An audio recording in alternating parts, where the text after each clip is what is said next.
ছাগলকাণ্ডে viral Mushfiqur Rahman Ifat জাতীয় রাজস্ব বোর্ডের সদস্য মতিউর রহমানেরই ছেলে। ইফাতের দুই মামা ও একাধিক নিকটাত্মীয় বিষয়টি নিশ্চিত করেছেন। ওই ছেলে ও স্ত্রী শাম্মী আখতার শিবুর অনুরোধেই শ্বশুরবাড়িতে শাশুড়িকে 10 বছর আগে একটি বিলাসবহুল ডুপ্লেক্স বাড়ি বানিয়ে উপহার দেন মতিউর রহমান। মতিউর রহমানের শ্বশুরবাড়ি ফেনীর সোনাগাজী উপজেলার আমিরাবাদ ইউনিয়নের সোনাপুর এলাকায়, তবে স্থানীয়রা বাড়িটিকে মিয়াবাড়ি হিসেবে চেনেন। ইফাতকে নিজের ছেলে বলে অস্বীকার করলেও পারিবারিক ঘনিষ্ঠজনেরা বলছেন ব্যাপক আলোচনা সমালোচনার কারণে মতিউর রহমান ছেলেকে অস্বীকার করছেন।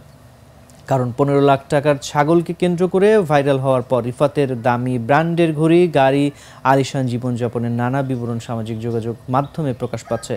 সরকারি চাকরিজীবী বাবার বেতনের টাকা দিয়ে ছেলে কিভাবে এমন ব্যয়বহুল জীবনযাপন করতে পারে তা নিয়েও নানা প্রশ্ন উঠতে থাকে।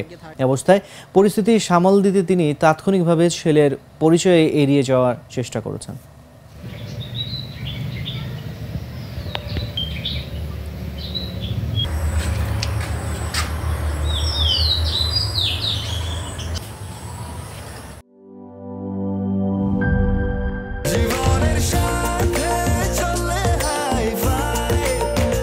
স্বাস্থ্যকর অল টাইম ফ্যামিলি কেক, সব সময় অল টাইম হেলদি লাইফ।